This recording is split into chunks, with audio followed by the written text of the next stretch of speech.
დილამშვიდობის მე გამოვიგონე Bluetooth მაცივარი. როდესაც ოთახში ხარ წვენიან ყოლა გინდა რომ დალიო და გინდა რომ ოთახში გედოს ცივი და დალიო ცივად ჭიქაში დაისხა ხოლმე, იმიტომ რომ გეზარება რომ წინა უკანია რომ ყოველ ჭიქაში დასხმაზე. გამოსავალი 2 ბოთლიან 2 კონტეინერი უნდა იყიდო, ერთი შედო, ერთი გამოიღო ოთახში. როდესაც ეს გათბობას დაიწყებს, გაცვალო ბოთლები მაცივრიდან ოთახში შორის წინ და უკან ცეკვა თამაში უნდა დაიწყო. ეხლა რა პრობლემას აგვარეს ეს? ყოველთვის ცივი არის ბოთლში.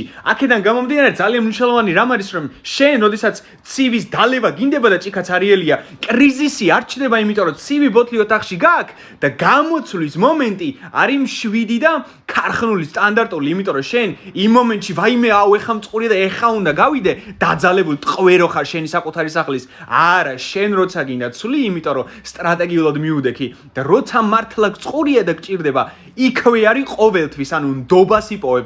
ეხლა ვინმე თუ იტყვის რომ აუ ჭიქაში დაისხე უბრალოდ ცივი და არა უშავს დალიეგრე. პირველ რიგში დიდი რაოდენობის სითხე უფრო დიდი ხანი ინარჩუნებს თავის ტემპერატურას. ასევე დიდი რაოდენობის სითხე ჩაკეტილ ბოთლში უფრო დიდი ხანი ინარჩუნებს თავის გაზს. ანუ თბილი უგაზო ფსელის ნაცვლად მე ცივ კამკამა გაზიან კოკაკოლას ვსვავ. აქედან გამომდინარე არ მიიღება თქვენი არგუმენტი, მადლობა პატენტს გაუშვებ ხვალ.